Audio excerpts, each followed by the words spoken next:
related to that, thank you. We have free trade agreements, but do you think they are fair trade? A lot of jobs have been sent overseas. I recently called the Hartford Courant regarding my subscription, and I contacted someone in the Philippines. I was surprised by that. And when I call AT&T and Comcast for my local service, I'm either to India or elsewhere. What can we do to make our free trade agreements fair trade agreements? That's precisely the issue. NAFTA, it's estimated, has sent about 1 million jobs out of our country. And we've negotiated some other free trade agreements. I'd like to see free trade agreements become fair trade agreements. And by that I mean that there should be a level playing field. And there isn't at the moment because other countries do not have the environmental regulations, the safety regulations, the labor laws that we do that protect our workers and that protect our environment. And I am a very strong supporter of the Fair Trade Act that Representative Michaud of Maine has proposed. And what that legislation says is that we should renegotiate the free trade legislation that's been passed to make sure that it's fair. That is, that there is a level playing field with other countries with respect to labor and environmental and safety laws. Related to that, I witnessed a number of tax returns of people working overseas in the Middle East. They are working for companies that were set up by companies here in the United States to avoid the labor laws and the tax laws.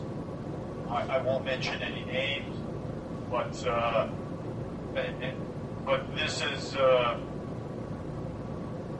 these are government contracts, and we are giving them to foreign entities who are not complying with our labor laws and so forth. How would you address problems against this? Well, I guess I would say this, that if we are going to give government contracts to private companies, then we ought to look at whether they are complying with all of our laws and regulations, because we certainly shouldn't reward companies with lucrative federal contracts if they are not abiding by other federal laws, particularly tax laws.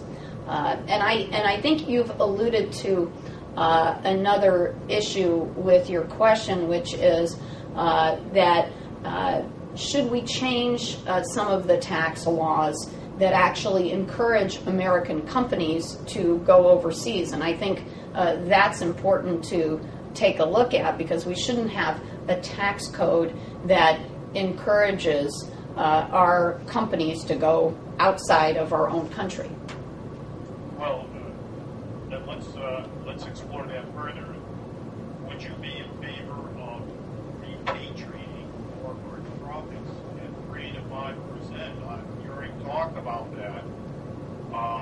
These large corporations now, instead of paying the 35 or 38% corporate tax rate, want to bring their foreign profits back to the United States and only pay 2.5%, 3%, maybe 5% at home. Look, I think that we should explore ways to get companies back here, and encourage them to be investing in our country. I think an even bigger problem, though, is this: that it's estimated by the Congressional Budget Office that only 55% or 55% of American companies are not paying any corporate income tax. And so what we ought to be doing is reviewing our tax code to ensure that we streamline it, that we get rid of a lot of our tax loopholes, because the sad reality is we have the best tax code that money can buy. You have a lot of really big corporations that have used lobbyists and PACs down in Washington to get very favorable tax treatment, and it's not fair. So if we want to get our country out of this huge hole that we're in, it seems to me that we should revise our tax code, get rid of those loopholes, and we probably could even reduce the corporate tax rate, because we'd be raising more revenue, because every corporation would be paying their fair share. We're touching upon a subject that I wanted to discuss at the end of our interview, but maybe we can talk about it now. It's about the size of big business. When I was growing up, I would hear the Sherman Antitrust Act. I don't hear that term much anymore.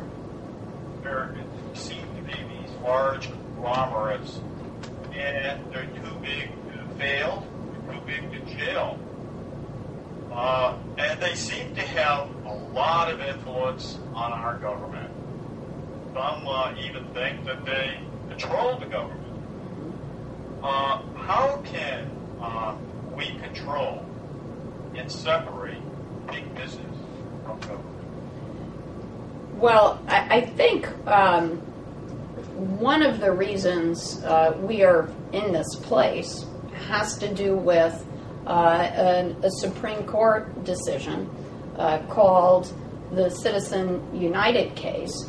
And that case, in essence, says that corporations are people, and that corporations can spend as much as they want to support or to defeat particular candidates.